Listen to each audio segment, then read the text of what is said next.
penegasan batas wilayah provinsi, daerah, provinsi, kabupaten dan kota. Rasanya tadi cukup komprehensif Pak, detail sekali paparan Bapak. Di usia 77 tahun kita merdeka ini, kalau tadi bisa dilaksanakan dengan baik, insya Allah tidak ada lagi masalah soal perbatasan di daerah, termasuk tidak ada lagi masalah-masalah penggalian potensi pajak, ulangi, pendapatan asli daerah dengan kaitannya dengan pajak daerah dan retribusi di daerah terhadap masyarakatnya Pak. Karena kan tadi Bapak sampaikan juga tim ini dibentuk kan tujuannya terhadap administrasi, kemudian juga tadi ada juga mengurangi konflik pertahanan daerah juga. Namun dengan Pak Menteri, kami sangat mengkhawatirkan apa tadi yang disampaikan Pak Menteri tidak bisa dilaksanakan atau tidak bisa terlaksana.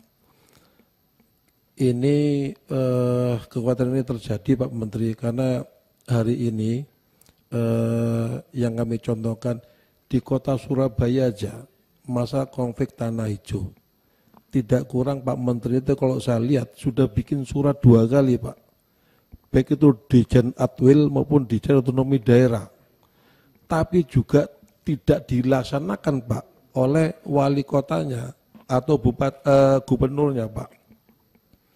Ini kan kami miris sekali Pak Menteri.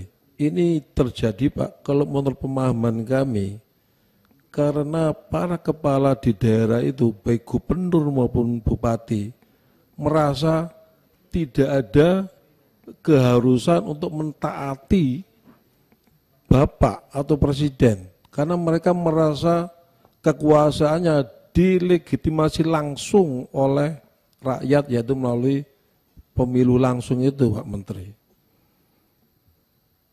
Tidak hanya itu Pak Menteri, DPRD-nya sekarang ini menurut Undang-Undang 23 itu juga sudah masuk rumpun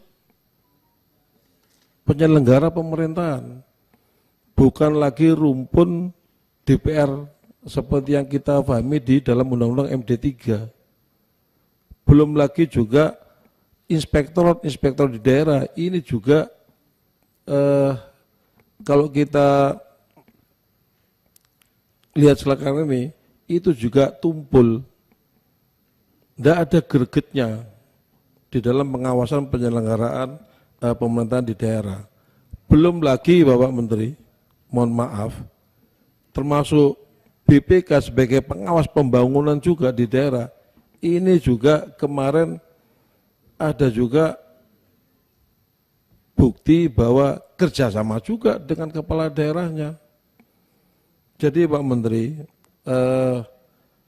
kami mohon permasalahan ini tidak hanya cukup dengan Pak Menteri menerbitkan surat edaran atau rekomendasi, tapi juga dicari akar permasalahannya bagaimana caranya supaya apa yang disampaikan Pak Menteri ke daerah ini bisa dilaksanakan.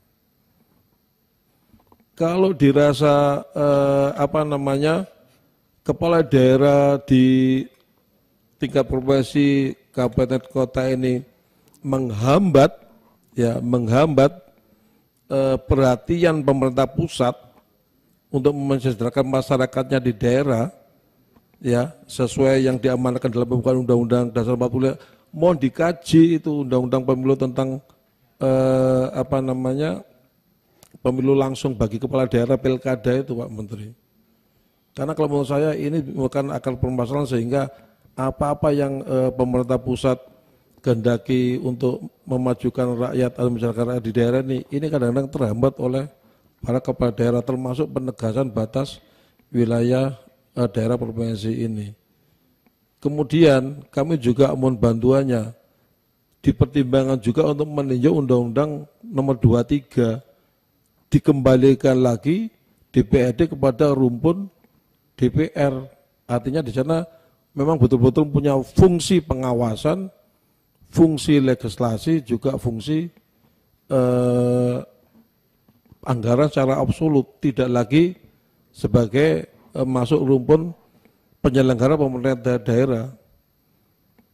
Sementara ini dari saya Pak Menteri, yang terakhir adalah terima kasih kepada Pak Menteri dalam hal ini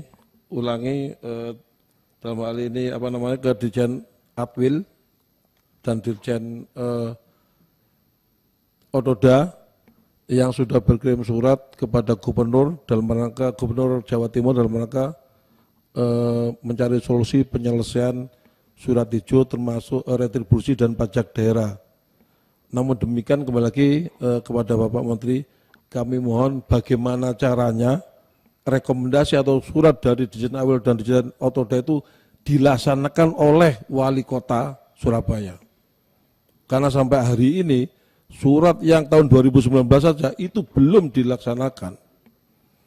Apalagi ini kemarin menyusul terakhir surat kalau nggak salah bulan Agustus tahun 2002.